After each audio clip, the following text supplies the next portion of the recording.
Ladies and gentlemen, the following segment of the podcast is presented exclusively by Hillsdale College. Now, in its 175th year, Hillsdale is a truly independent institution where learning is prized and intellectual enthusiasm is valued. Thank you for listening, and my sincere appreciation to Hillsdale for their sponsorship. He's here. He's here.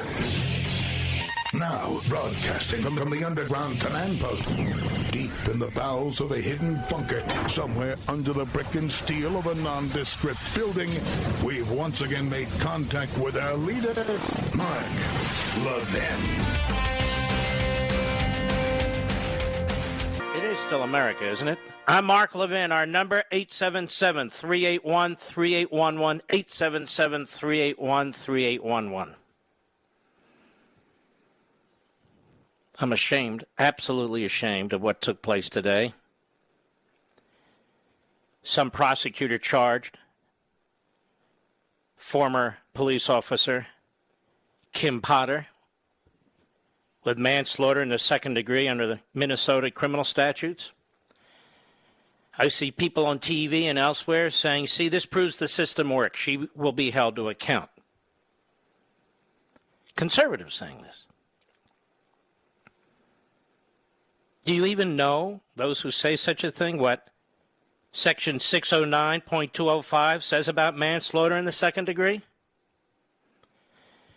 Because if they knew what the Minnesota statute said about manslaughter in the second degree, they would know that this is a mob that is controlling our judicial system and dragging it through the mud. This is not the George Floyd case. Every case is different. And it's about time somebody unequivocally made a full-throated defense of the police in this country, and I'll be the one. No, we don't need to reimagine law enforcement. That's the same law enforcement that on 9/11 this year, it will have been 20 years, that ran into those burning buildings, that ran into the Pentagon. The same cops. So when you dial 911, rush to your assistance. The same cops. And I am sick and damn tired of hearing these politicians telling us we need to reimagine law enforcement with that crap Marxist phrase. We don't need to reimagine law enforcement. We need to reimagine what we're doing with criminals, which is letting them out the back door. I was never for this so-called criminal justice reform, I'll tell you that. The police are under attack, which means we're under attack. Once the blue line's gone, it's your front door. That's it. They want to take away your Second Amendment rights, and they want to destroy the cops. Why? They want to bring down the society. That's why. And I'll be damned if I'm going down without a fight. I'll tell you that right now. I'm not going to be quiet about this. No, America's not systemically racist. No, the cops are not systemically racist. Keep your damn hands off our cops. That's what I have to say tonight. Now, a little bit of facts. We've learned more facts today. But first, what exactly is manslaughter in the second degree in the great state of Minnesota? Ready? A person who causes the death of another by any of the following means is guilty of manslaughter in the second degree and may be sentenced to imprisonment for not more than 10 years or to payment of a fine of not more than $20,000 or both. And this is the section they're citing. Ready? Number one. By the person's culpable negligence, whereby the person creates an unreasonable risk and consciously takes chances of causing death or great bodily harm to another. Now, how the hell does that apply to what we saw? The mens rea or mental state means consciously takes chances of causing the death or great bodily harm to another. Person creates an unreasonable risk. Let me remind everybody of the facts here. These police officers stopped this vehicle. A total of 3 police officers. A rainbow coalition of police officers. A female, a white male, a black male. Because the license had expired. Except they knew a little bit more. Officer Potter knew a little bit more because she called in the license plate. And what did she find out? She found out that Dante Wright wasn't a model citizen. She found out that Dante Wright had an arrest warrant out for him because he didn't appear at a court. Now, why didn't he appear at the court? He didn't appear at the court because he was being charged with aggravated assault and aggravated robbery. And he was in possession of an unregistered gun. Now, you would think that would upset Joe Biden, right? How the hell do you think you're going to enforce your unregistered gun requirements, Mr. President? You think it just happens? Now, these court documents are available for the New York Times and the Washington Post, for the AP and Reuters. They're available for Tlaib and her ilk. But the media in this country and their political hacks, they lie. They push narratives. That's what they do. There was an outstanding warrant issued by a judge. He'd been arrested. And I'll get into the details later. And so the police officers confront him in his car. One of them begins to cuff him. You saw the video. You saw the video. And when Officer Potter, if you listen carefully early on, says there's an outstanding warrant, Dante Wright immediately knows that he's going to prison. Immediately. He resists arrest, but more than that, he gets into his car. Now, she knew he had an unregistered weapon, but she didn't know if he had it with him or not. We still don't know that, but that's beside the point. The fact is, she had to worry about it. And he's getting in the car. For what reason, they don't know, and maybe to leave.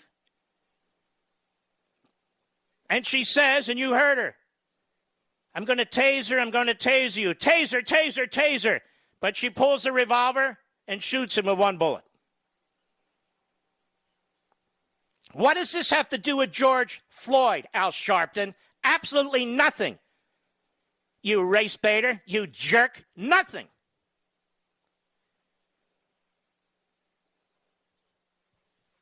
Now, this woman is charged culpable negligence, whereby the person creates an unreasonable risk. She didn't create an unreasonable risk. She was doing her job when she approached the vehicle and warned him,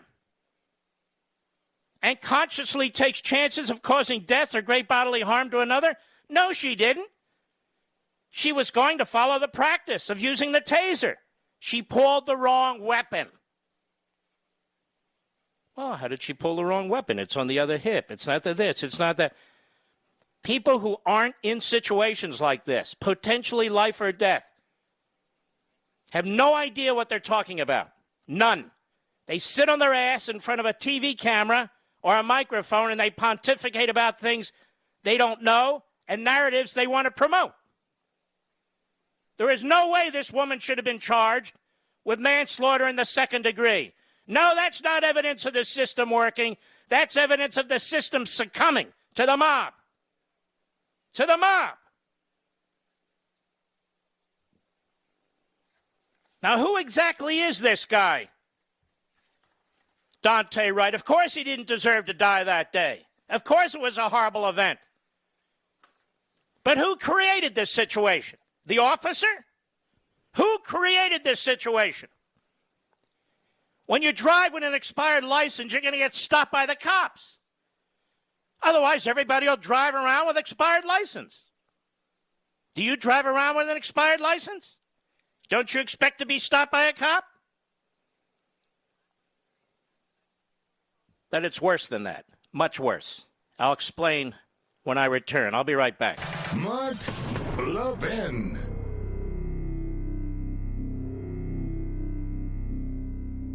I know you love freedom. How do I know that?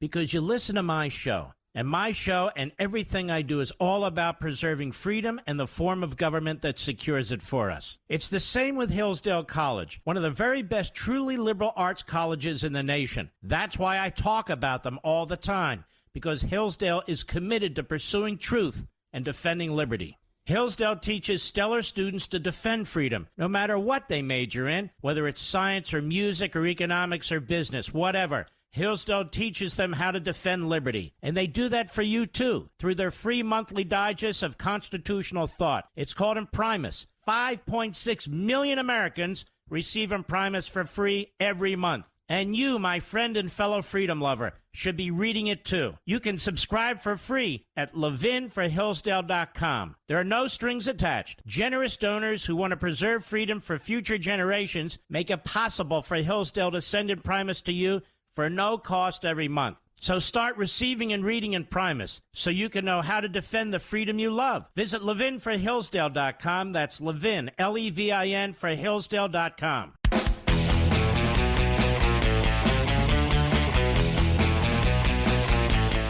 Let's reimagine. Let's reimagine. No, let's not. Let's not reimagine. Who is Dante Wright? He was 20 years old. The New York Post, as the Blaze reports, published court records today showing that Wright and another man, Emma J. Driver, were charged with first-degree attempted robbery in December 2019 for allegedly trying to steal $820 from a woman. The documents from the Hennepin County claim Wright and Driver were at the victim's apartment, and all three were leaving when Wright, quote, turned around and blocked the door, preventing the victim from leaving, unquote. This is official documents. Wright then pulled a gun, pointed it at the woman, demanding she hand over the cash he saw her roommate give her for rent. Are you serious, the victim asked, according to the probable cause statement? Dante Wright then allegedly replied, "Give me the effing money. I know you have it." Wright then allegedly choked the woman, that is the victim, twice during a struggle and threatened to shoot her as he unsuccessfully tried to pull the cash from her bra, where she had placed the money for safekeeping. According to the Daily Mail, Wright's bail was originally set at $100,000, and a bail bondsman paid $40,000 for his release. Quote, but his bail was revoked in July last year due to his failure to not possess a firearm or ammunition. In other words, he was not allowed to possess any firearm or ammunition, but he did anyway. And he didn't keep in touch with his probation officer, court papers show. As the Daily Mail wrote, notice it's not CNN or MSNBC, not the New York Times, not the Washington Post. No, none of the American big-time left-wing newspapers or media outlets gave a crap about this guy. But they'll make up stories about DeSantis. Now, Dante Wright was due to face trial on a charge of attempted aggravated robbery, the Daily Mail reported, with a possible maximum sentence of 20 years in prison. And the New York Post reported that the case was still pending when Wright was pulled over by Brooklyn Center police officers on Sunday, where he resisted arrest and was shot by Officer Kim Potter. Fox News reported that Wright's mother, Katie Wright, said her son called her as he was supposedly getting pulled over for having air fresheners hanging in his rearview mirror, an offense in Minnesota. That's not why he was pulled over. It had nothing to do with air fresheners. All he did was have air fresheners in the car, and they told him to get out of the car, Katie Wright said, his mother, adding that before the call ended, she heard someone say, Dante, don't run.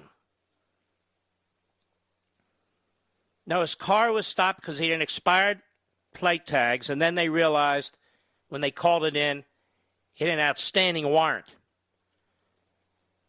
So Dante Wright was an extremely dangerous young man. Extremely dangerous. And reckless. Now, the circumstances that presented themselves on Sunday were due to acts by Dante Wright. I'm not talking about the use of the gun versus the taser. I'm talking about everything that led up to that was because of Dante Wright. Because of his expired license tag, because of his prior criminality, because of his failure to show up in court, because of his failure not to possess firearms or ammunition, because he originally had an unregistered pistol, his failure to comply with police orders, resisting arrest, and then, unfortunately, the tragic accident. Yes, tragic accident. Before all these facts came out, Barack Obama took to Twitter because Barack Obama hasn't been banned by Twitter. Can you imagine if Barack Obama was banned by Twitter? Silicon Valley would burn to the ground. It's all right, ban Trump, ban 1,000 other people, but not Barack. And so, Barack Obama, 10:33 a.m., April 13th, which would be yesterday morning, before all the facts were known, issued a statement, an extremely provocative and racist statement. He said, "Our hearts are heavy over yet another shooting of a black man, Dante Wright, at the hands of police. The fact that this could happen even as the city of Minneapolis is going through the trial of Derek Chauvin and reliving the heart-wrenching murder of George Floyd indicates not just how important it is to conduct a full and transparent investigation, but also just how badly we need to re-image policing and public safety in this country." This is a grotesque piece of racist propaganda. This had nothing to do with Dante Wright, the black man. This had nothing to do with Derek Chauvin in the case of George Floyd. This has nothing to do with reimagining the police. He calls for a full and transparent investigation, but he issues a statement like this. I'm starting to think Barack Obama's enjoying all the riotous activity he's watching from Martha's Vineyard, or from his estate in Washington, D.C., or from some billionaire's yacht off the coast of Florida. Starting to think he likes all this Marxist mayhem that's taking place. What do you think? I'll be right back.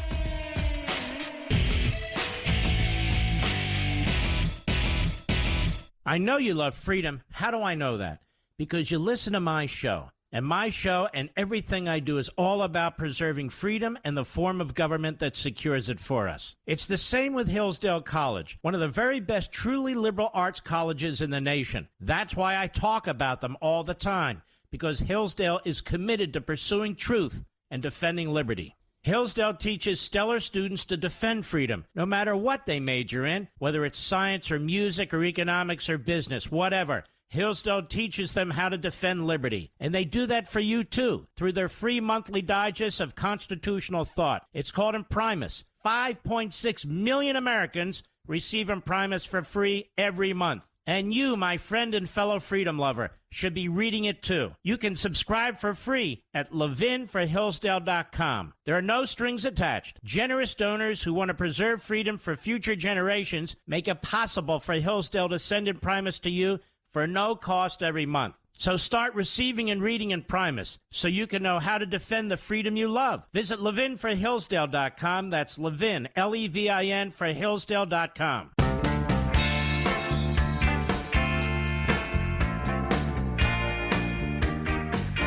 Mike Levin, the thunder on the right. Call in now, 877-381-3811. Senator Ted Cruz, how are you, sir? Mark, I'm doing terrific. How are you tonight? I'm annoyed, to be perfectly honest with you, since you asked. And there's a lot to be annoyed about, quite frankly. There is. You were on the border. we have absolute anarchy on the border. President proposes a budget that flatlines the border law enforcement, ICE, and the Border Patrol. He will not reverse course on policies, even though he's kind of dancing around some efforts. The inhumanity of this, the lack of compassion, Biden seems utterly unfocused on this. What do you make of this? Well, I think it's an absolute disaster. And I've been to the border many, many times. It is by far the worst I've ever seen it. A couple of weeks ago, as you know, I brought together a group of 19 senators who all went down to the border in the Rio Grande Valley in Texas to see it firsthand.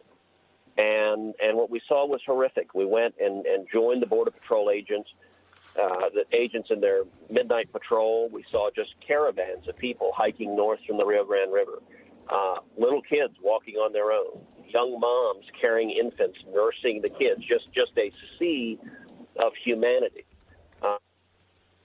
Is this giant tent city that they have built to accommodate this massive surge. Its capacity is 1,000 people. With COVID restrictions, its capacity is 250 people. When we were there, they had over 4,200 people crammed into cages, not 6 feet away from each other, not 3 feet away from each other, not even 3 inches away from each other. Side by side, children, little boys, little girls lying on the ground. There are no beds, there are no cots, there are no mats, lying on the ground, wrapped in reflective emergency blankets.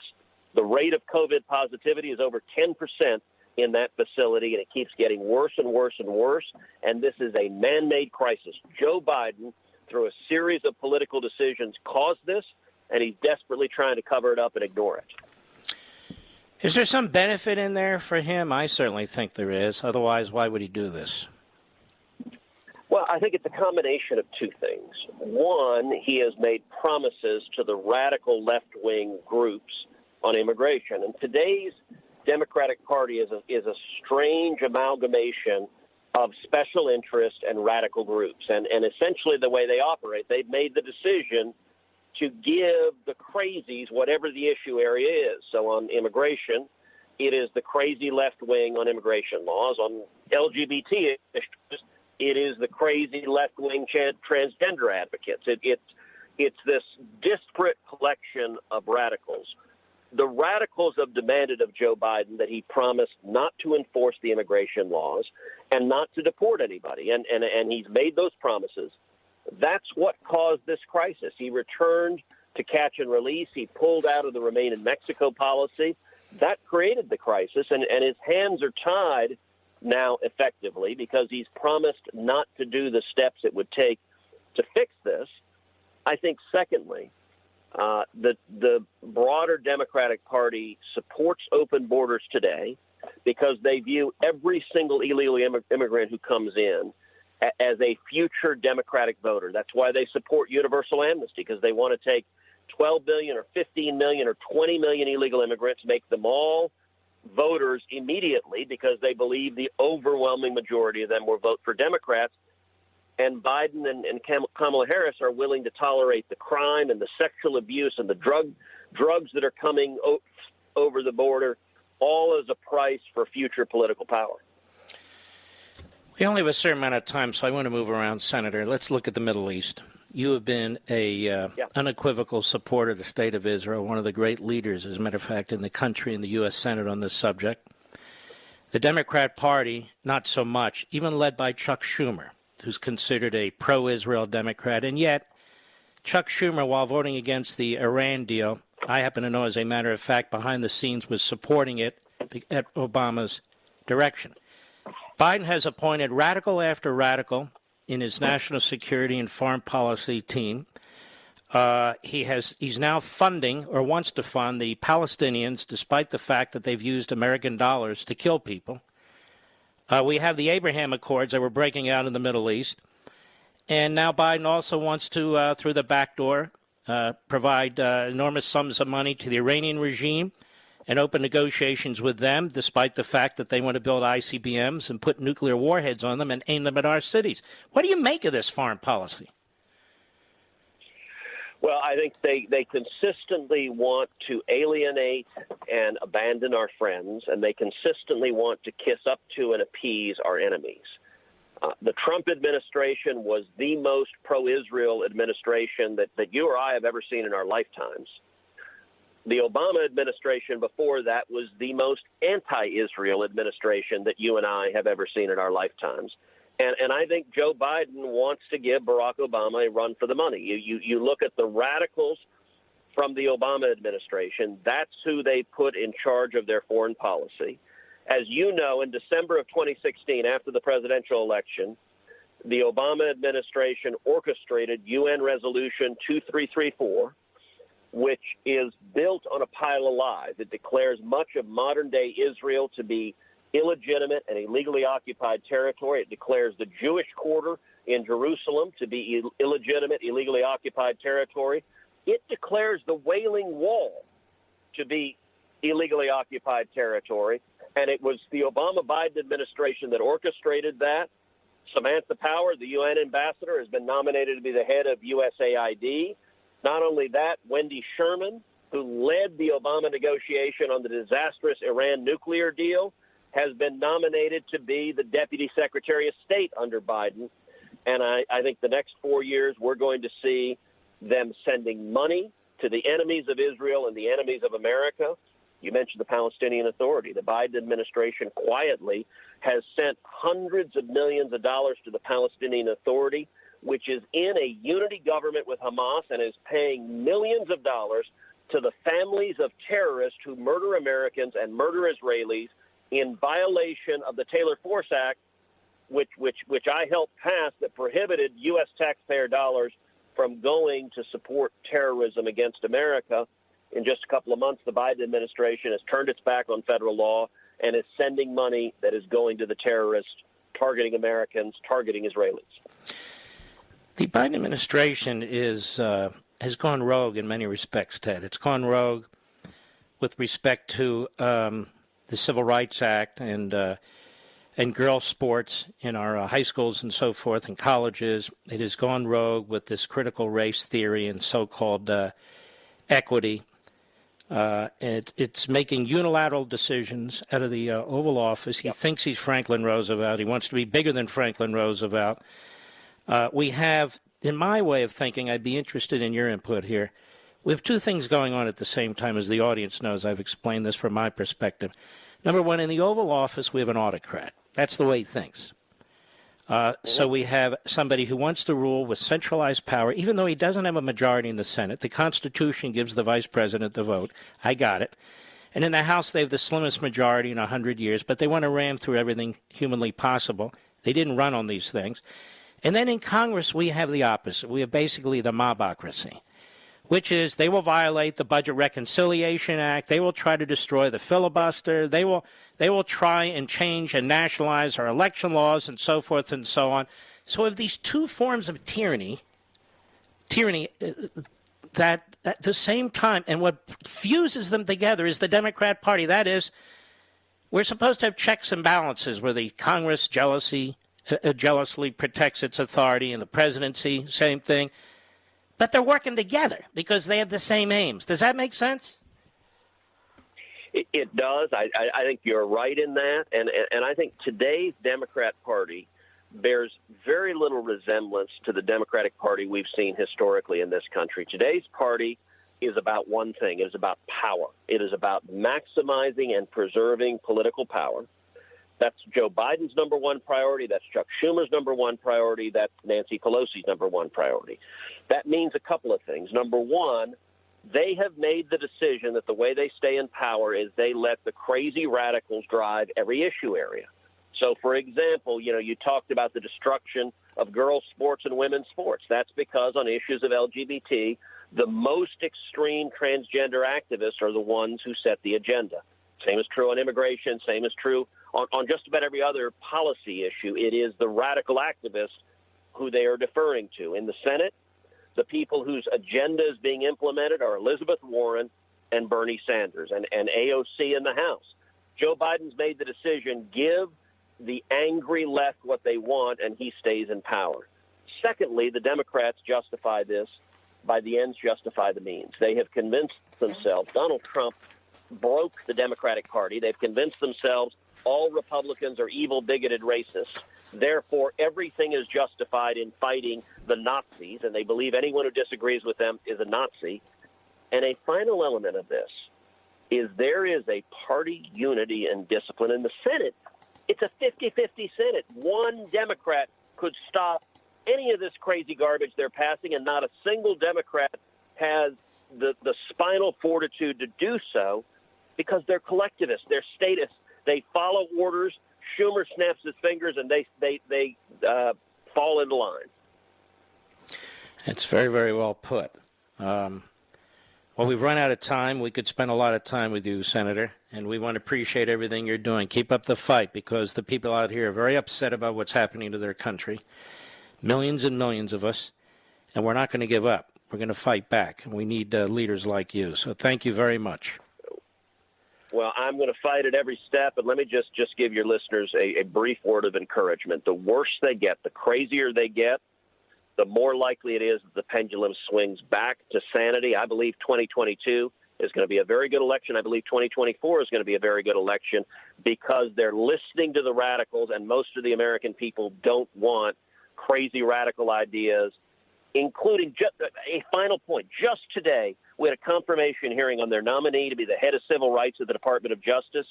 She is a radical who has organized conferences celebrating cop killers and has repeatedly advocated abolishing the police. This is one of their senior officials at the Department of Justice. These are the radicals. That's going to result in the country coming back in the direction of sanity. And tell me, will there be a single Democrat to vote against her? Not a one. Every one of them. And by the way, at her hearing, she demonstrated this willingness to lie. So I cross-examined her, and she said, I don't advocate abolishing the police. I never advocated abolishing the police. She wrote an op-ed last year, not 10 years ago, last year, saying the Black Lives Matter movement has produced a unifying call to abolish the police. The title of her article is Abolish the Police. She has 3 different paragraphs saying we need to cut funding to the police, and she sat there under oath and says, I've never advocated cutting funding to the police. It is Orwellian, their willingness to just lie, and not a Democrat cares. They will all fall in party line, despite the fact that she had celebrated cop killers as political prisoners. It is truly radical. And I asked her, 2 of the cop killers she celebrated, one killed a Philadelphia police officer, one killed a New Jersey state trooper. My final question is, what would you say to a Philadelphia police officer watching this hearing today, or a New Jersey state trooper watching this hearing today, that you lionized and celebrated a cop killer who killed one of their colleagues? And she had no answer to that. And no Democrat, as far as I can tell, seems to care. Her name is Clark. She has said so many horrific things and believes in so many horrific things, and her current position is with a radical left-wing organization. And I just hope we don't get a handful of Republicans peeling off like we did the other day for Wendy Sherman. We'll see. Ted Cruz, I want to thank you, my friend. Take care of yourself. Thank you. God bless. You too. And we'll be right back. Mark Levin.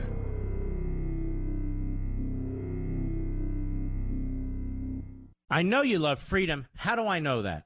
Because you listen to my show. And my show and everything I do is all about preserving freedom and the form of government that secures it for us. It's the same with Hillsdale College, one of the very best truly liberal arts colleges in the nation. That's why I talk about them all the time, because Hillsdale is committed to pursuing truth and defending liberty. Hillsdale teaches stellar students to defend freedom, no matter what they major in, whether it's science or music or economics or business, whatever. Hillsdale teaches them how to defend liberty, and they do that for you, too, through their free monthly digest of constitutional thought. It's called Imprimis. 5.6 million Americans receive Imprimis for free every month. And you, my friend and fellow freedom lover, should be reading it, too. You can subscribe for free at levinforhillsdale.com. There are no strings attached. Generous donors who want to preserve freedom for future generations make it possible for Hillsdale to send Imprimis to you for no cost every month.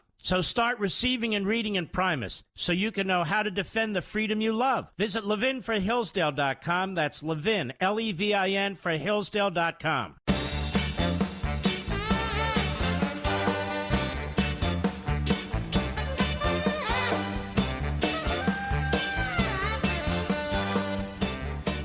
You notice Barack Obama doesn't go into the inner cities of America and say, we have another killing here.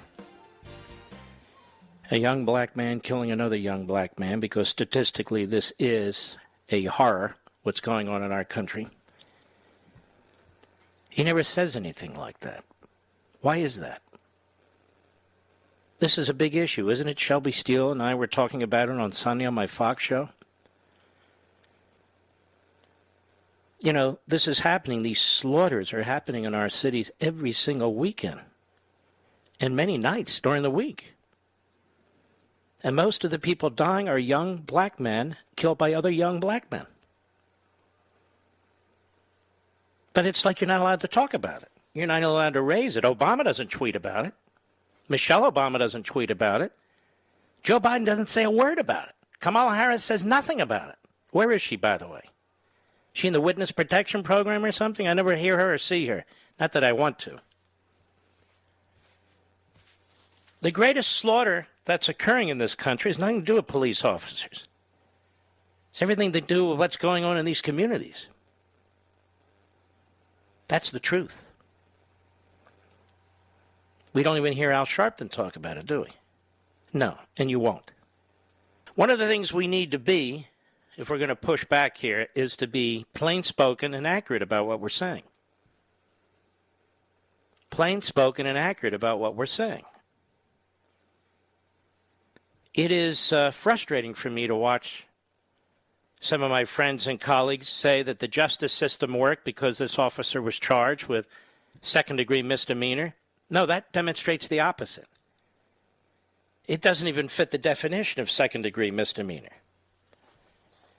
And, of course, you can see the media, whether it's CNN or MSNBC, the New York Times even took the language in that criminal statute language and twisted it. So its zombie-like readership really won't understand what's taking place. The New York Times, I'm convinced, since some years after the Holocaust, has decided to virtue signal all over the place because of its role in covering up the slaughter of the Jews in Europe, which it did while it was happening. And so they think they can recover from such a horrendous history, such a diabolical and unconscionable history, by doing the sorts of things that it does today. But instead, what they do is they promote lies. I'll be right back.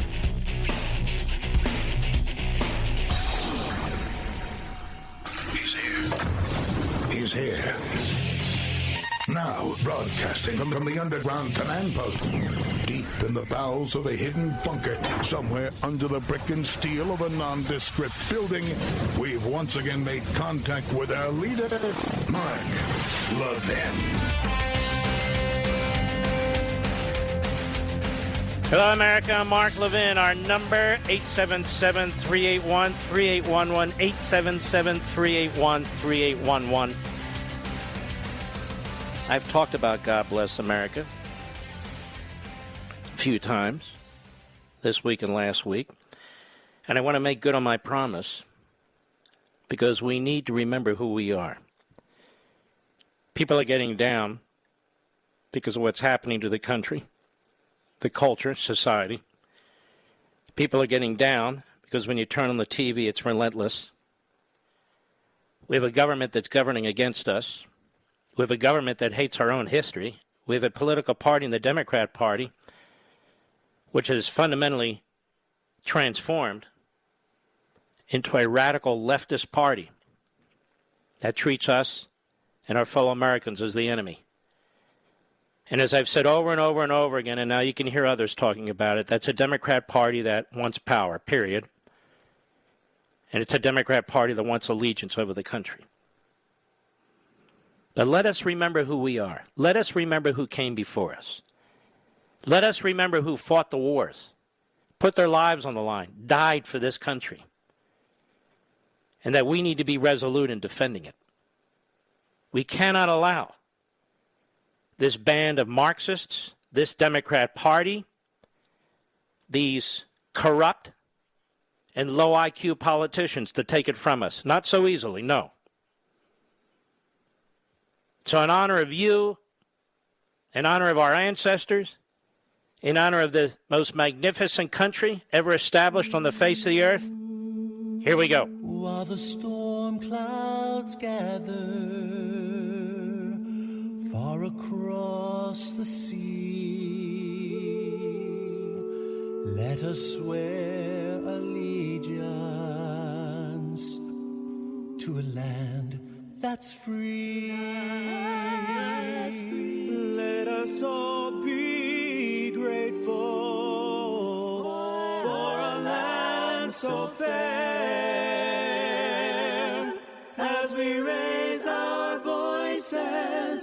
voices in a solemn prayer. God bless America, land that I love. Stand beside her and guide her through the night with a light from above. From the mountains to the prairies, to the oceans white with foam. God bless America, my home, sweet home. God bless America, my home, sweet home. That is who we are.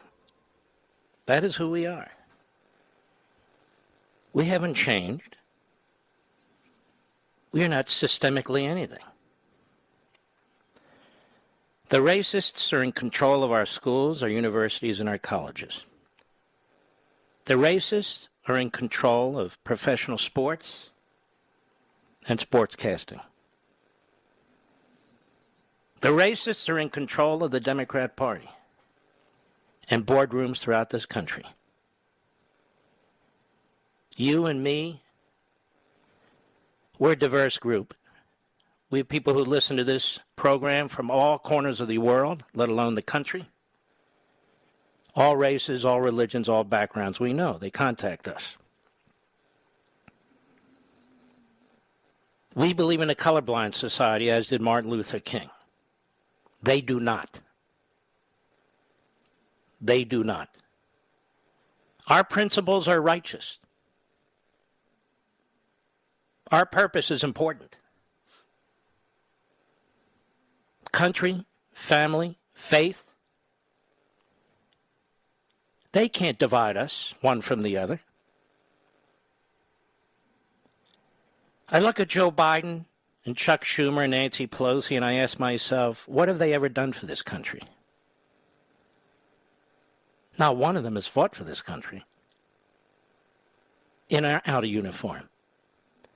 How have they advanced the cause of liberty and comity, C-O-M-I-T-Y? What have they done other than empower themselves and their party?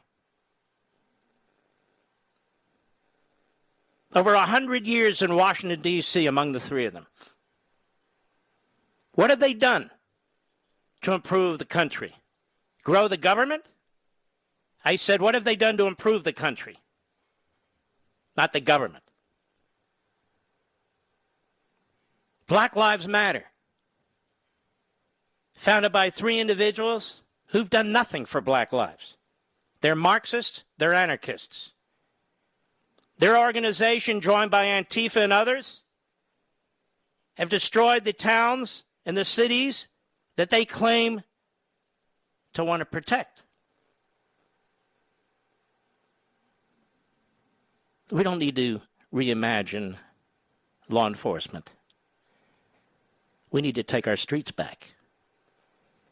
We need to take our public schools back. We need to take our universities and colleges back. We need to have a true and free press. We need to defeat the Democrat Party, which has, since its earliest days, been a racist, now a Marxist, divisionist entity,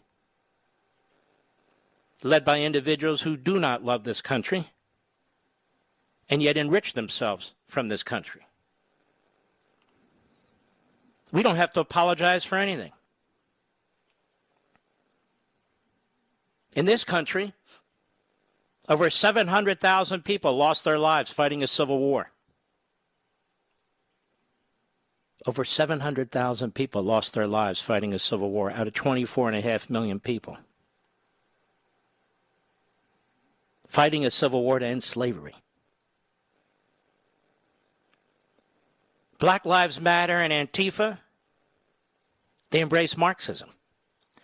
Marxism is all about slavery. It doesn't discriminate. It enslaves people all over the world, and it has. They embrace an ideology that's responsible for the death of 100 million human beings of all colors and races and backgrounds and faiths. We don't, and we never have. They embrace an ideology that enslaves over 1 billion people. From China to Cuba to Venezuela and everywhere in between. We don't. That's their ideology? That's their liberation movement? How many more people need to suffer? How many more people need to suffer at the hands of Marxists? They want to take the greatest country on the face of the earth and turn it inside out?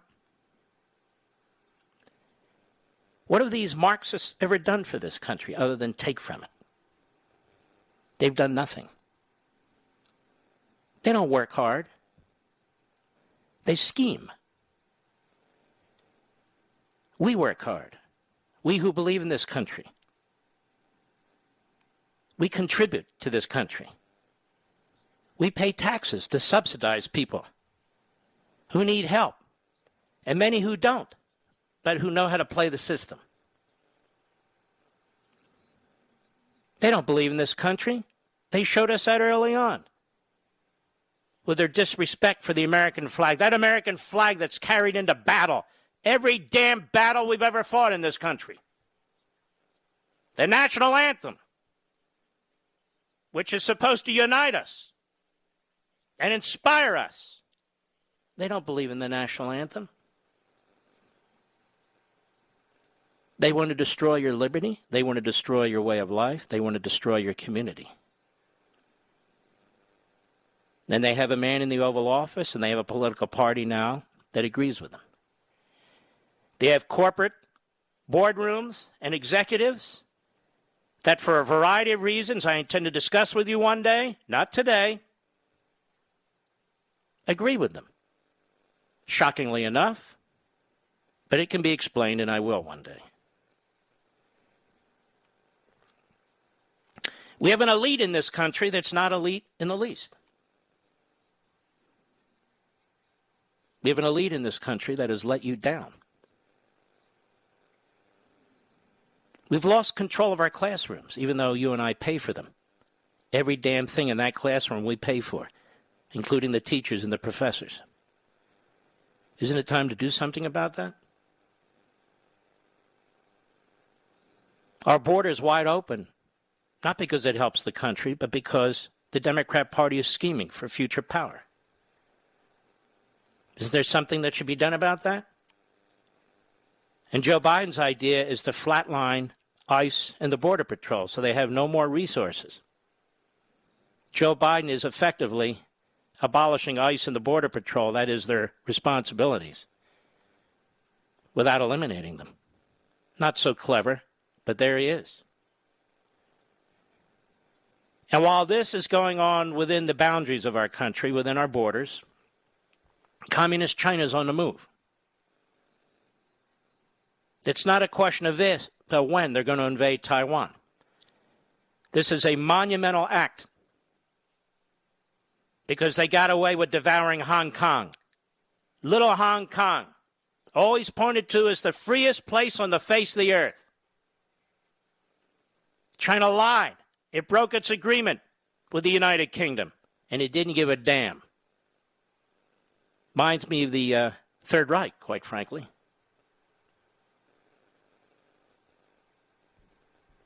Then we look in the Middle East. Something happened there that nobody thought would happen as a result of the decisions of Donald Trump. Donald Trump. Peace broke out. One peace agreement after another between Muslim Arabs and Jewish Israelis. One after another. And what does Joe Biden do? He tanks the whole thing. He reaches out to our enemy, the Islamo-Nazi regime in Iran. You see these shows on TV, these commercials of these young American soldiers without limbs? Much of that occurred at the hands of the Iranians. Joe Biden has a fetish for the Iranian regime. So he wants to sell out his own country, the Gulf Arab countries, and Israel to that regime.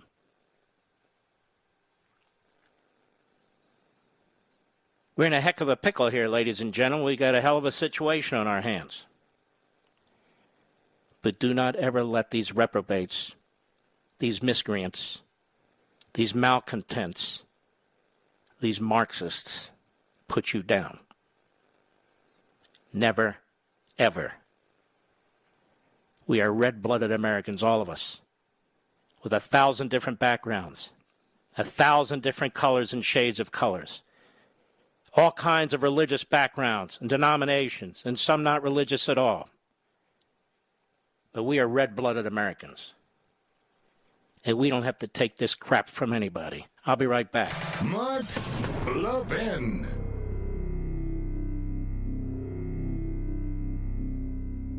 Over 2,000 of you, my listeners, made the switch from overpriced wireless carriers to Pure Talk over the past few months. We want the rest of you to join us and to see what we're talking about. If you're with AT&T and Verizon or T-Mobile, your family could save over $800 a year just by switching to Pure Talk. You get great coverage, you can keep your phone and your number, and you'll save a fortune. Pure Talk is the top-rated wireless company by Consumer Affairs with the absolute best consumer service team based right here in America. Does that sound good? Well, it gets better. Right now, get unlimited talk, text, and 6 gigs of data, just $30 a month. And if you go over on data, they don't charge you for it. They don't care. Go to puretalkusa.com and enter promo code Levin Podcast. Again, puretalkusa.com, promo code Levin, Levin Podcast. And when you do, you'll save 50% off your first month. That's puretalkusa.com, promo code Levin Podcast. Pure Talk USA, simply smarter wireless.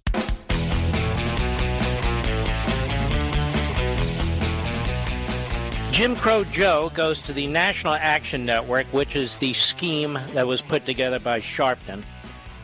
And I want you to listen to what he says about you, ladies and gentlemen, all of you. Cut one, go. This organization has always been an essential voice, but never more essential than it is today.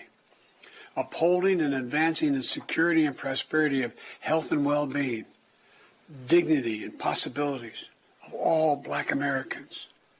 It's time. At a time when the pandemic and the economic crisis continue to devastate black communities. How about rioting? Does that devastate black communities? Knucklehead, go ahead. When the cry for how about school choice? When your union doing your dirty work keeps those schools closed in the inner city. What about that, you clown? Does that matter? Go ahead. 400 years in the making is ringing out across our nation. At a time justice for 100 years in the making is ringing out across our nation. You have a president of the United States trashing our justice system. All you judges out there, all of you who've been jurors out there, all of you who've been attorneys who've practiced in courts, Is that what's happening in our justice system? Is that what's happening? And here's a man that has spent 50 years, his entire career in Washington, D.C. If he really believed this, what did he do about it? Nothing. These are all lies. These are all intended to hype up people. And this is what Jim Crow Joe has done his entire life. Go ahead. Our country are backsliding into the days of Jim Crow. Oh, parts of our countries are backsliding into the days of Jim Crow. Let me just say this. When the history books are written about this man, it's early yet, he will be condemned as a lowlife. He will be condemned as dividing this country. He will be condemned as a vicious, racist panderer, because that's what he is. He's a stupid, nasty old man. He was once a stupid, nasty young man. That's what he is.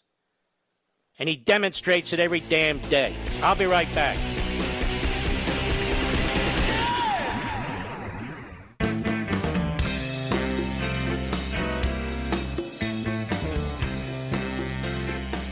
On the straight and narrow path, you have a guide. Mark Levin. Call him now at 877-381-3811. You know, folks, it doesn't take guts to do what I do. It takes integrity to do what I do. I can't live with myself if I tell a lie, if I mislead you, if I don't follow my conscience. Now, to hear hosts say to field reporters in Minnesota, now that Officer Potter has been charged, will that quiet the crowd? Now, what does that mean? What does that mean? Now that we've thrown Officer Potter to the crowd, will it quiet the crowd? Of course it's not going to quiet the crowd. The crowd is made up and being provoked by Marxists, by Black Lives Matter and Antifa. There's others there too, don't get me wrong, but they are on a mission to exploit every situation, whether it's race or anything else. When you hear Tlaib speak, when you hear Presley speak, when you hear Baker speak, when you hear AOC speak, you hear the voices of the Marxists who think and say the same thing. Because that's what they are. That's what they are.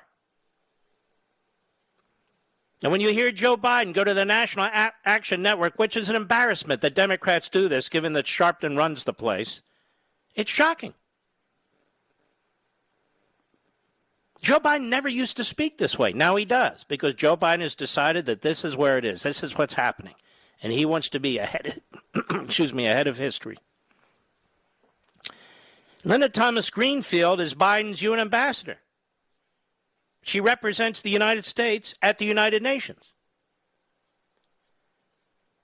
Now, whereas Donald Trump said we are not joining the Human Rights Committee or whatever it's called at the United Nations, given that you have genocidal regimes represented on that committee. Genocidal regimes that make a mockery of the whole process. Biden put us back on that committee.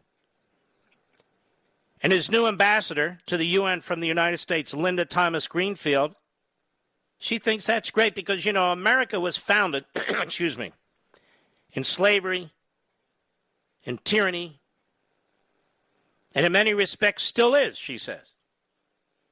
So how can we judge others? Now, this is the insanity of the Biden administration, the Democrat Party, and their surrogates. This is the insanity now.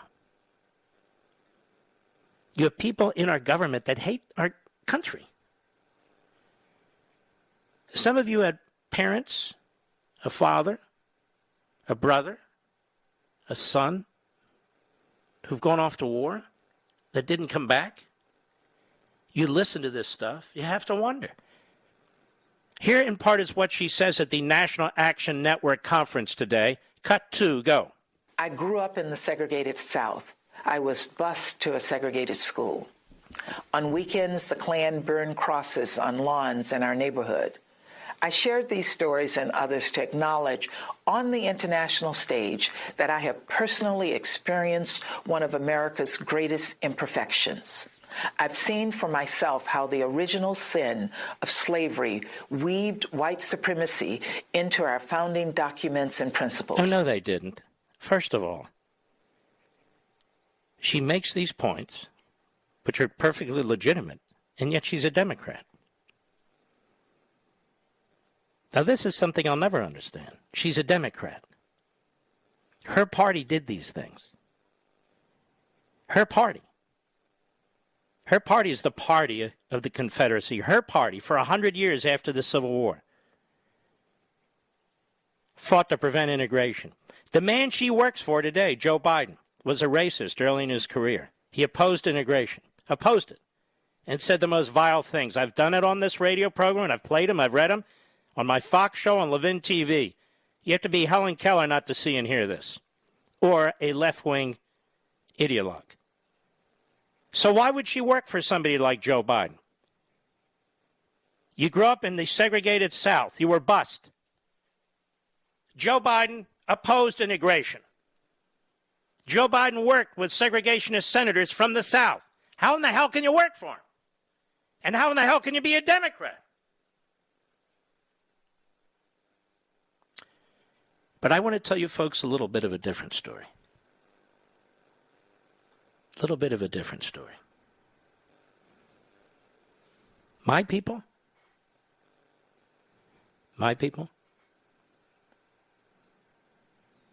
not even 100 years ago, not even 100 years ago, half of them were exterminated. Not even 100 years ago, exterminated.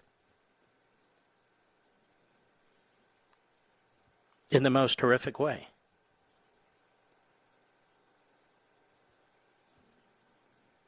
And you know who saved us?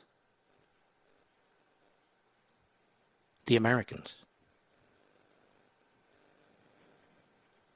Red-blooded Americans. The vast majority of whom were not Jewish. Other countries too, but America led the way. America did. Those are red-blooded Americans that were sent to all corners of the world to protect people of color, to protect people of different faiths. We are a great people, all of us. We are a great people. She's now the ambassador to the United Nations. People come to America to be free. What Linda Thomas Greenfield cannot explain, what Black Lives Matter cannot explain, what Antifa cannot explain, and they don't care, is why people come to a country like this, risk their lives. And why, if we allowed them, 1 billion people would come into this country from all over the world. Why? Why is that Linda Thomas Greenfield? Why is that Al Sharpton? Why is that Joe Biden? Why would they come here? Why do they leave these countries in Central and South America? Why do they leave these countries in the Middle East? Why do they leave these countries in Africa? Why do they leave these countries in the Pacific, the Asian Pacific? Why do they do that? Given our history, why do they do that? Because the modern world painted by Linda Thomas Greenfield does not exist. We do not bus people for segregated reasons anymore. The Klan is the enemy, and has been for a long time. The countries that she just spoke to, Slavery still exists. Mass executions still take place. Sterilization, torture goes on every day. Untold numbers of human beings. She doesn't criticize them. Instead, she goes before them and denounces America. And denounces her own country. I'd remind Linda Thomas Greenfield that it was the Democrats who filibustered the 1964 Civil Rights Act. That it was the Democrats who invented Jim Crow to prevent the institution of the 1965 Civil Rights Act, which is, by another name, the Voting Rights Act. It is Joe Biden, the Democrat, who worked with the segregationist Democrats from Mississippi and Alabama and other states, who spoke out against integration. And yet she's a Democrat, and she works for Joe Biden. That's not the Republican Party's history. That's not Donald Trump's history. That's not my history. That's the history of her party and her president. And then she dares to demean and degrade her own country on the world stage, not just National Action Network, and gives, in effect, justification for these countries to do what they do to their own people. Because, after all, America is not morally better. America is not better at all. This is a sick ideology. It is a sick ideology. I'll be right back. Mark Levin.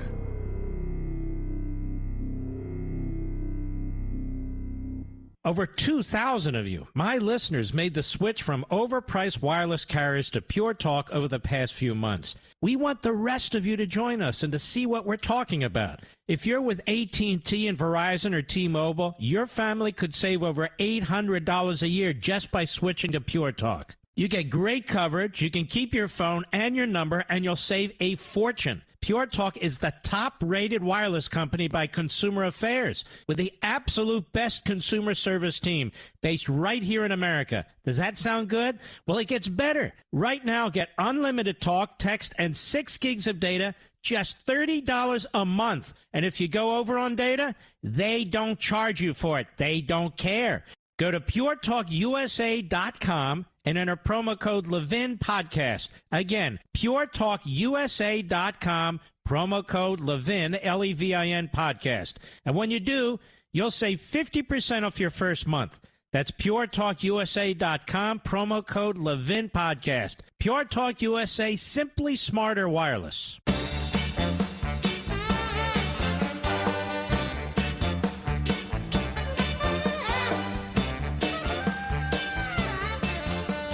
All right, America, it's here.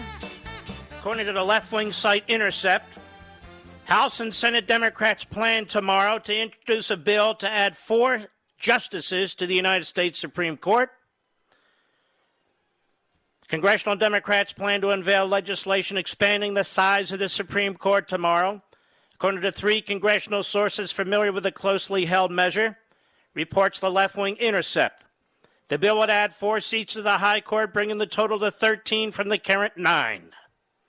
The bill is led by House Judiciary Committee Chairman Jerry Nadler, Subcommittee Chair Hank Johnson, and Freshman Representative Mondaire Jones. The Senate bill is being championed by Ed Markey of Massachusetts.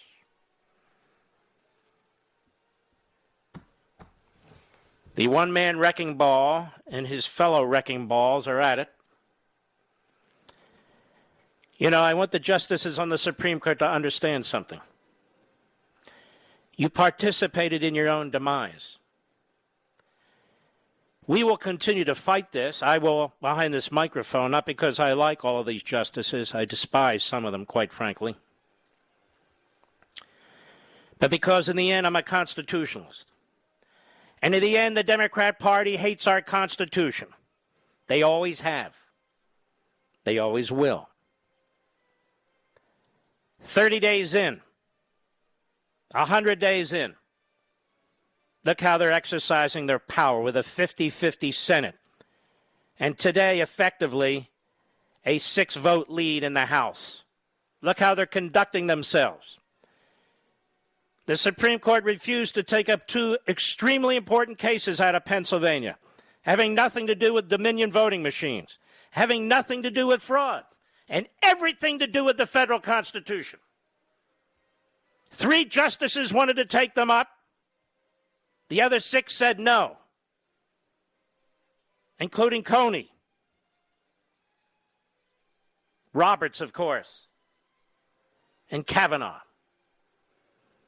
And you fought for all of them, and look what they've done. 2 cases. 2 cases that were right in the zone of what the Supreme Court's supposed to do, to uphold the voting system under Article 2, Clause 1, Section 2. When the Democrat Party, when the Democrat Supreme Court in Pennsylvania, the Democrat governor, the Democrat Secretary of State, at the last moment changed the election rules. That is unconstitutional. Only the state legislature has that authority. Sam Alito, twice, tried to get that case in front of his colleagues. They wouldn't do it. There was a second case that came out of Pennsylvania, also involving the federal Constitution. The state government in Pennsylvania amended their Constitution without amending their Constitution. It's one of the oldest constitutions in the nation, the second oldest in the nation. There's a way to amend the Constitution to allow for the voting changes that the government there wanted, and they chose not to follow it. And so they tainted Article 2, Section 1, Clause 2. They violated their own Constitution and tainted the way electors were chosen in Pennsylvania. 2 crucially important federal constitutional cases. There wasn't any evidence needed. We didn't need to collect ballots. They were straight-up cases. In the second case, we actually had an appellate judge who issued a preliminary injunction to prevent the count to go on unless this issue was resolved. And she issued that injunction saying the petitioners had a very strong argument. The case was immediately grabbed from her before she could even have a hearing by the rogue justices on the Pennsylvania Supreme Court. A 5-2 court. Elected court. And they shut it down as fast as they could. The appeal was made to the U.S. Supreme Court. They wouldn't hear it. The appeal was made to the U.S. Supreme Court on what the state did.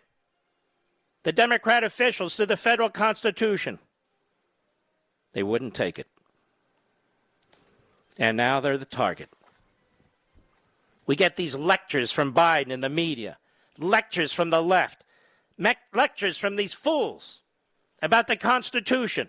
We heard over and over again how Donald Trump was a dictator. Donald Trump wouldn't follow the Constitution. When he followed it to the letter, he followed it to the T. And what do these people want to do? Destroy the independence of the judiciary.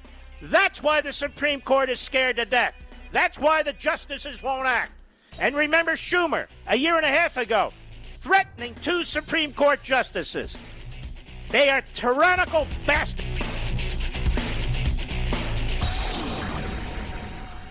Ladies and gentlemen, this final hour of the podcast is sponsored exclusively by AMAC, the Association of Mature American Citizens. Now over 2 million conservative members strong, AMAC believes in and stands up for the values that we care about: faith, family, and freedom. Thank you for listening, and please support AMAC. And you can become a member at amac.us/join. He's here. He's here. Now, broadcasting from the underground command post, deep in the bowels of a hidden bunker, somewhere under the brick and steel of a nondescript building, we've once again made contact with our leader, Mark Levin. Hello, my friends. I am Mark Levin. Number 877-381-3811, 877-381-3811.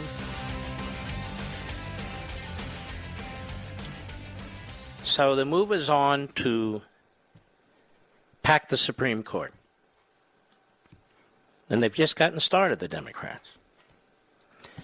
We're being ruled by people who come out of the most left-wing boroughs of New York City, who come out of San Francisco, who come out of these places and want to rule over the rest of us.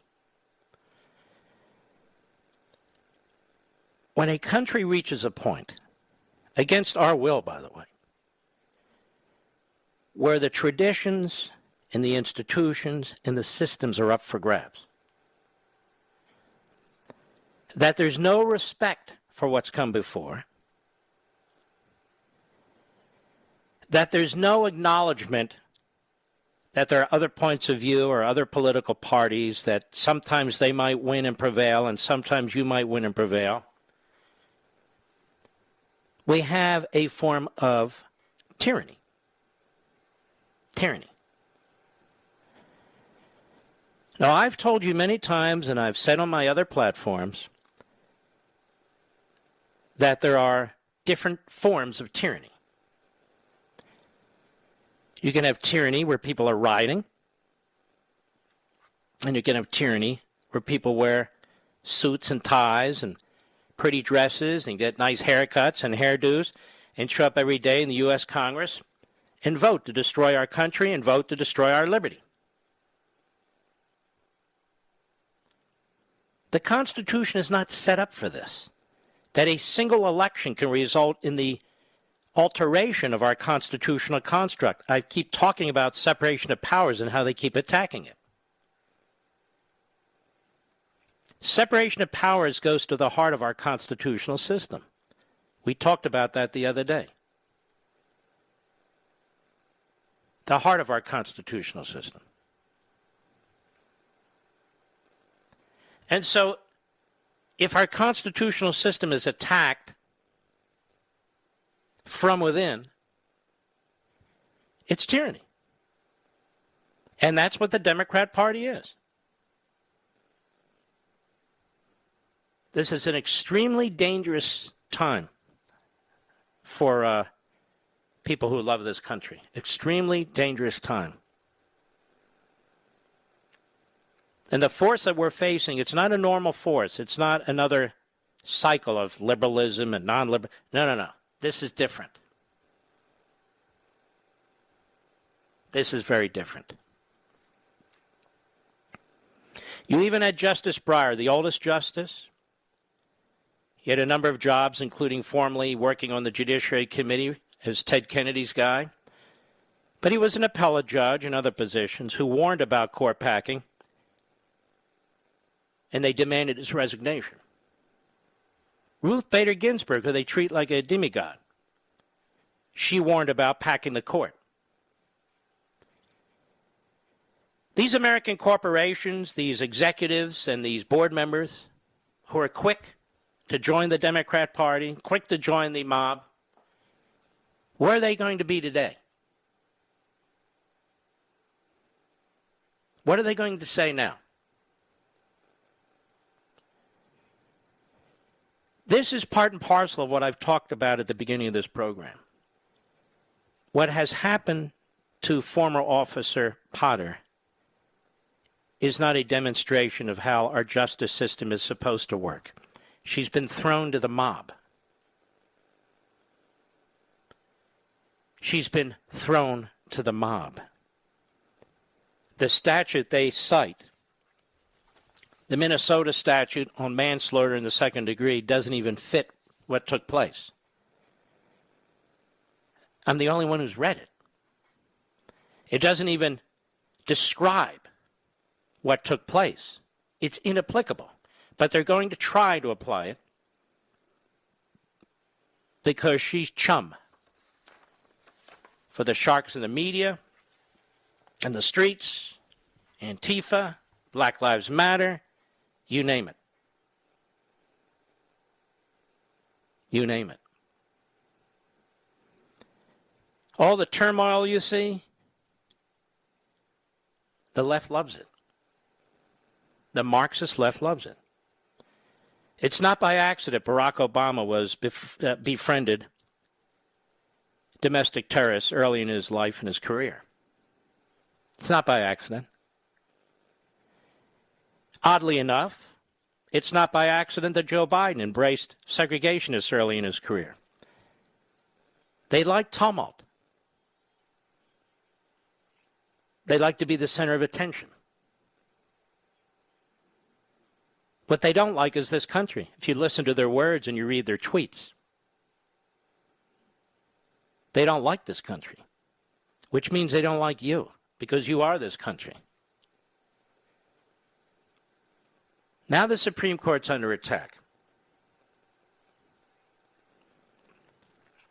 And I will address this further tomorrow as well, because I don't think this is just like adding a few more seats to the Supreme Court like FDR tried or was done 150 years ago or so.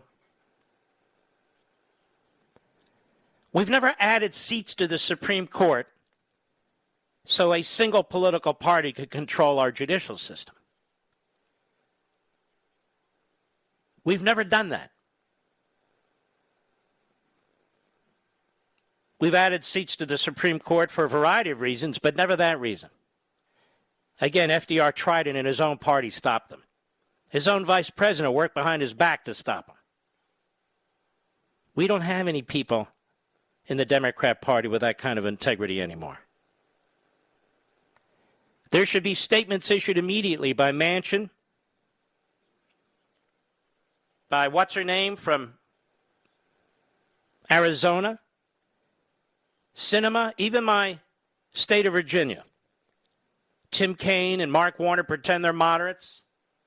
They've gone along with this agenda from beginning to end. You have Democrats from other states who pretend they're moderates. They've gone along with this agenda from beginning to end. It comes down to Manchin. Are you kidding me? And in the House of Representatives, you have about 20 members of the House who go back to your districts and claim that they're moderates. They claim they're moderates, but they're not.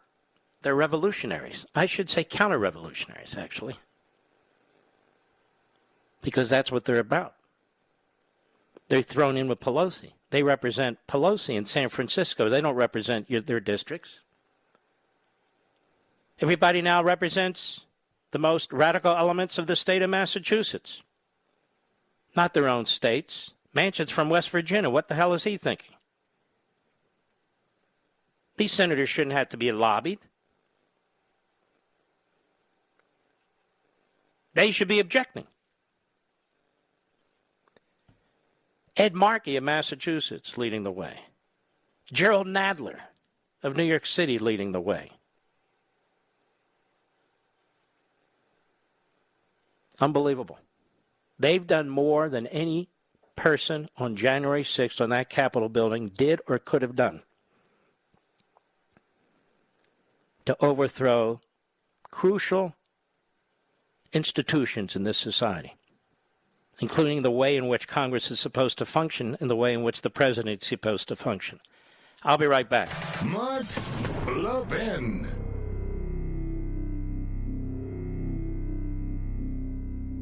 AMAC, the Association of Mature American Citizens, is one of the fastest-growing organizations in America, now over 2 million conservative members strong, and I'm one of them. AMAC believes in and stands up for the values that we constitutional conservatives care about. More than talk, AMAC fights. A full-time presence in Washington, AMAC pushes back against reckless spending, disasters like Medicare for All, and the expanding reach of the federal government. And beyond advocacy, joining AMAC gives you access to a wealth of benefits and discounts, including special member-only rates on car insurance, travel discounts, cell phone plans, and a hell of a lot more. And if that's not enough, you'll get AMAC's bi-monthly magazine, full of insightful articles on issues that matter to most of us, we conservatives. As I said, I'm an AMAC member, and you should be too. Join today at amac.us. That's AMAC.us. Stop supporting the liberal agenda that the other 50-plus organization has been pushing for. Join AMAC instead. AMAC.us.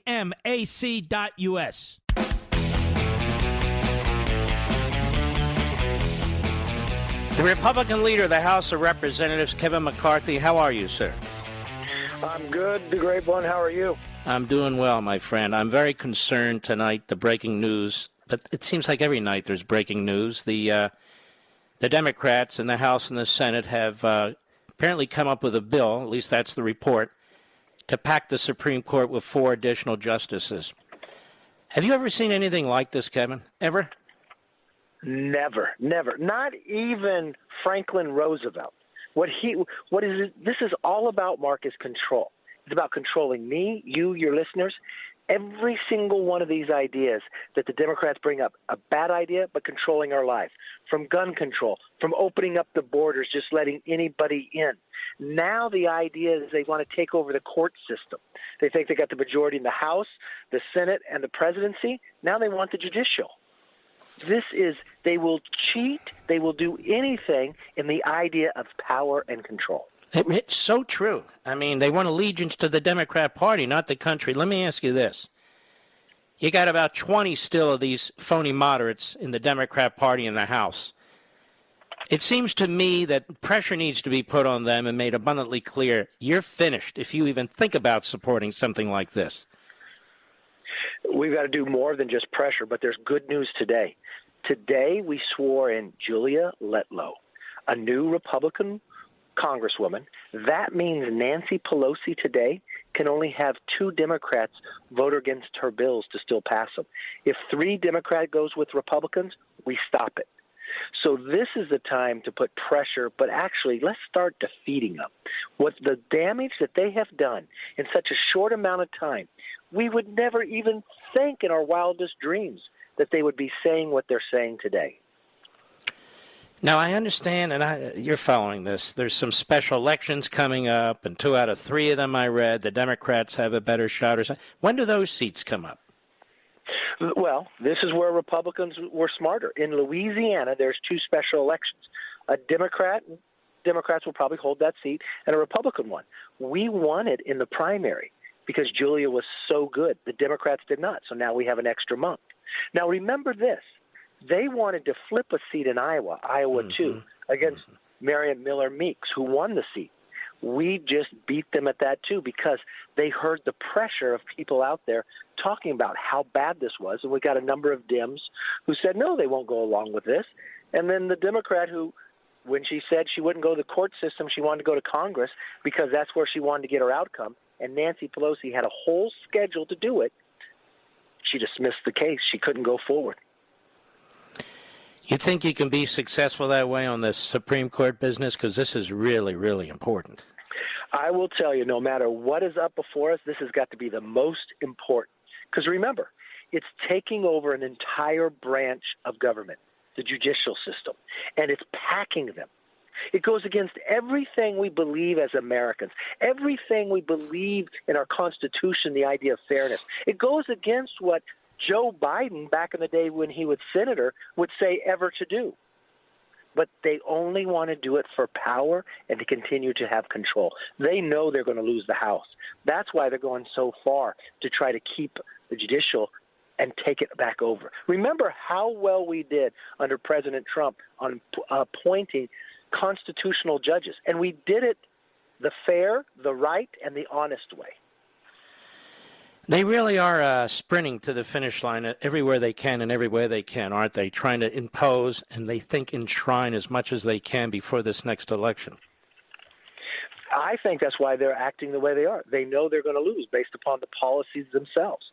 Look what they have done to the border. Unbelievable. What is happening today? Well, when I first toured down there more than a month ago, I picked up that we were picking up people who were terrorists, not from Central America, but from Yemen. When I went and announced that, the Democratic colleagues called me a liar. Not only was it truthful, now 2 more have been captured coming across, and they weren't together. The real question is, how did they get here? Why are they coming here? And who are they meeting with? And what do they have planned? The other thing is you have individuals that work for this administration that, I have to say, really hate this country. I mean, they have said the most vile, awful things about this country. You have an ambassador to the United Nations because he threw back in with this phony human rights council over there at the UN. She's attacking our own country in front of these people. You have somebody who's up now for the Civil Rights Division of the Department of Justice who said some of the most heinous things. I mean, racist things. You're putting people at the Environmental Protection Agency who've spent their life trying to destroy our economic system. What the hell's wrong with this guy, Biden? It's almost a prerequisite. To be nominated, you have to be the ultimate extreme. You know, Obama warned us about Joe Biden. He did say during the campaign that he was no different than Bernie Sanders. Now, I even think he's more socialist than Bernie Sanders if you look at what he's fighting in these policies. And who he's appointing is so important. And look, I understand a Democrat wins the office, but the people you're going to appoint should have to at least love the country and believe in it. The hating of the country, the disbelief of the exceptionalism of America, that shouldn't be going across borders. But why would you nominate people like this? Mm-hmm. I asked you this before. I'm just curious. Has Nancy Pelosi met with you yet this year? We meet and have happy talk, but no, we've never met on a bill. The president has never talked to me, even though he claims to be bipartisan. All right, hold on now. The president has never picked up the phone and called you? Nope. And I have sent him a couple letters to meet with him around the border crisis, won't even acknowledge it, nor set a meeting, nor talk to me. That is amazing. And then he goes out there and lies about unity, and I'll work with the Republicans and everything. You're the leader of the Republicans in the House, and he hasn't even talked to you or even acknowledged your existence. Do you know when President Trump was sworn in, within the first few days, he had the leadership of both parties and both houses down to the White House together to start working together? This just shows you what they intend to do here. It's unbelievable. Because they don't want to work with us. They don't want to play by the rules. They want to go against the foundation of the nation, and they want to turn it on its head. And they reject representation but from half the country. They don't want the participation of the representatives from half the country. And you got to think about it. Every district has about 750,000 people. Those are their voices. It doesn't matter if you're Republican or Democrat. You have a right to have a voice, and he wants to ignore it. This is really quite shocking to me, just to watch the complete breakdown, to have a political party that is breaching all the firewalls in the constitutional system. You have a budget system that they're breaching. Obviously, they put the arm on the parliamentarian in the Senate. Now you can have 4 votes. What is it? Every month they're going to spend another $2 trillion or something like that? They have spent more money in a short amount of time than we spent winning World War II in modern day. Unbelievable. Right. Well, listen, more the reason we must take the House in 2 years, and we'll have you back many times because I'm sworn to stopping this. I'm with you 100%. I know your listeners are, because we know this country is exceptional, and we know the next century will be ours. We should have to have those battles in other parts of the world. But right now, we have to defend this Constitution in this nation. And trying to pack the court is the number one fight we should all join together with. Amen. Leader McCarthy, thank you, sir. And we look forward to having you back. Thank you, Mark. God bless. Man, oh, man, of Shevitz. This is a battle. I'll be right back.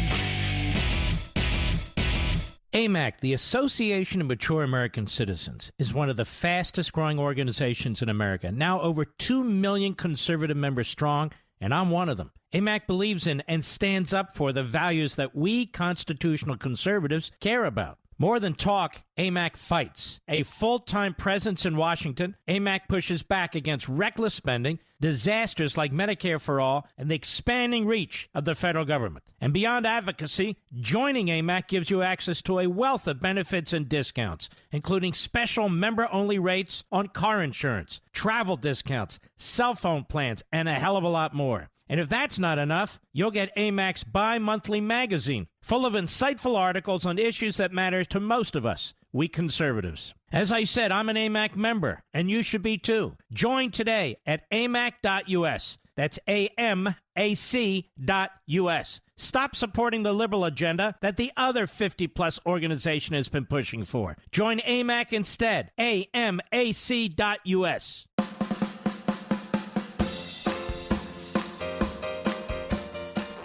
The only show with a warning label, The Liberals. The Mark Levin Show. Call him now at 877-381-3811. Quite a brilliant piece by Daniel Horowitz, always, I guess, at Blaze Media, in which he points out, look, he says, if you're going to keep letting violent criminals go, then they're going to have confrontations with police, and the confrontation level is going to be heated, and the number of confrontations between the police and the criminal element are going to increase. If you don't put them in prison and keep them in prison, that's what happens. And he's exactly right. So the left is creating these scenarios here. Wright should have been in prison, but he wasn't. And I don't know how Joe Biden thinks we're going to get guns off the street that aren't registered when you have here a criminal. Wright was and is a criminal. Of course what happened is horrific. I'm not talking about that. He was and is a criminal. A brutal robbery attempt. He tried to choke the woman twice. He put a gun at her head. Are the media going to even report this? Well, that's no excuse for it. Nobody's talking about that. But you endanger the lives of police officers, many of whom are murdered doing their jobs. And I'm not going to sit here and pretend otherwise either. You know, Mr. Producer, I've changed my mind. I'm going to do some more audio with Project Veritas here. Let me pull this up here. Hold on one second, ladies and gentlemen. Hold on. Here I am. I'm here. Hello. Now, the great Project Veritas, James O'Keefe, was here last night kicking this off. We're going to go back to Charlie Chester. The Chester man, CNN technical director, who was spilling the beans. And he said we had gangbuster ratings with COVID. We were rooting for the death toll. Now, how many times did I say, right here, that these graphics that they're using are misleading? They are statistically misleading. The definitions they're using are ambiguous that the CDC's putting out. That what they're doing is propaganda. If you want to do the graphs, do them correctly. And I was attacked by the slugs at Media Matters, by the punks at Mediaite, and the rest of the reprobates. Here he is, Charlie Chester, CNN technical director. Cut 10, go. It's fear. Fear really drives numbers. It does, you know. The happiest days in news, people, I would imagine, turn it off. Well, you know what? That audio is not great. So I'm going to read to you what it says. But this is the audio, and I'm going to read it too. It's fear. Fear really drives numbers, TV ratings. It does, you know. The happiest days in news, people, I would imagine, turn it off. They don't stay glued to them unless there's something that uniting them, like a moon landing or something like that. Fear is the thing that keeps you tuned in, I would imagine. What's the scariest thing next, you know? Sad news doesn't do well with ratings, you know. If you can get someone in passion that does really well with ratings, sad news back to back to back doesn't really do well, unless it affects them directly. COVID, gangbusters with ratings, right? Which is why we constantly have the death toll on the side. How many times did I say this? which I have a major problem with, how we're telling how many people die every day, because I've even looked at it and be like, look at it and be like, let's make it higher. What? Like, why isn't it high enough today? Like, it would make our point better if it was higher. And I'm like, what am I effing rallying for? I'm rallying for a higher number. That's a problem that we're doing that, you know? Then this person says, well, I mean, it helps with ratings. Charlie Chester, of course, yeah, but yeah, at what expense? Damning his own network, and they deserve to be damned. They are grotesque. All right, I'm told this sounds a little better. Back to CNN Technical Director Charlie Chester. Cut 11, go. I have a job. Sure, like I'm happy about that, but I don't know. Who gets to decide how long that stays on, or head of the network? I've been in head of the network. That would be Jeff Motherzucker. Go ahead. Where my director tells me to take it down, and I take it down, and then we get a phone call, the bat phone rings in the back. It's literally a red phone, this special red phone ring. Yeah. And they pick it up, and this producer picks it up, and you're mop, mop, mop, mop, mop. And every so often they put it on speaker, and it's like the head of the network being like, there's nothing that you're doing right now that makes me want to stick. Put the numbers back up, because that's the most enticing thing that we have. So put it back up. So things like that are constantly talked about. it's most likely Jeff Zucker call. If Jeff Zucker, the head of our CNN. All right, so it goes on. A graphics producer for CNN, Rochelle Hoffman, it's most likely a Jeff Zucker call. Jeff Zucker, head of our CNN, he makes the calls on what we inaudible. Is that the head of the network with the red bat phone? Pretty much. Oh, yeah. Zucker calling the shots. Come on, death sells. Fear sells. Get that chart back up there. Come on. Get the numbers up. This is sick.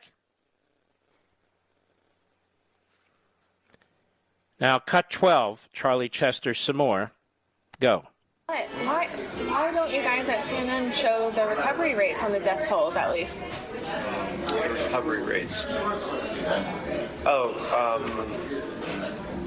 Who's had it and then... Recovered. Because that's not scary.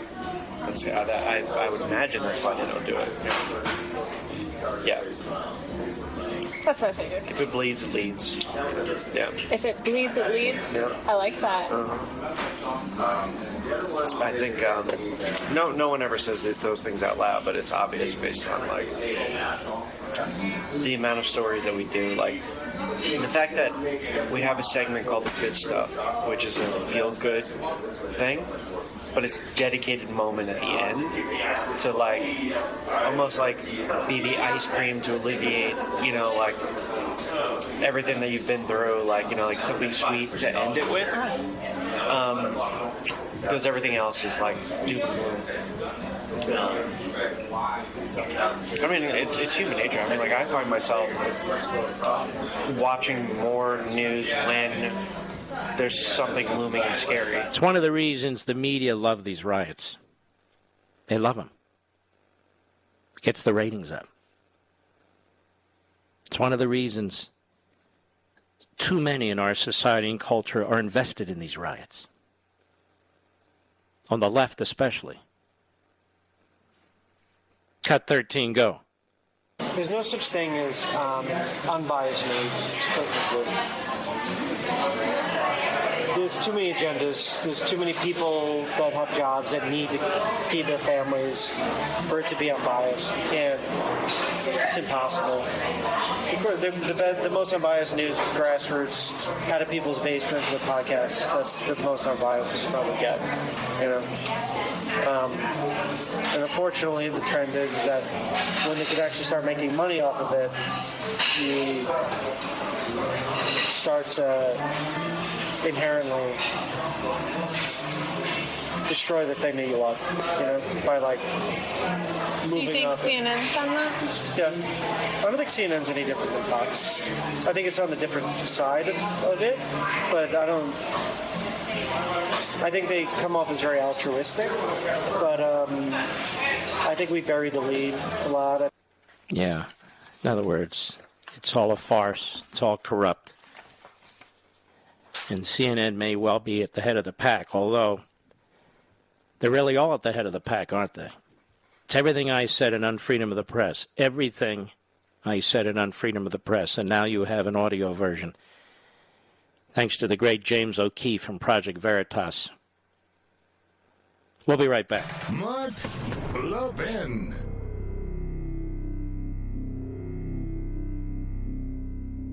AMAC, the Association of Mature American Citizens, is one of the fastest-growing organizations in America. Now over 2 million conservative members strong, and I'm one of them. AMAC believes in and stands up for the values that we constitutional conservatives care about. More than talk, AMAC fights. A full-time presence in Washington, AMAC pushes back against reckless spending, disasters like Medicare for All, and the expanding reach of the federal government. And beyond advocacy, joining AMAC gives you access to a wealth of benefits and discounts, including special member-only rates on car insurance, travel discounts, cell phone plans, and a hell of a lot more. And if that's not enough, you'll get AMAC's bi-monthly magazine, full of insightful articles on issues that matter to most of us, we conservatives. As I said, I'm an AMAC member, and you should be too. Join today at amac.us. That's AMAC.us. Stop supporting the liberal agenda that the other 50-plus organization has been pushing for. Join AMAC instead. AMAC.us.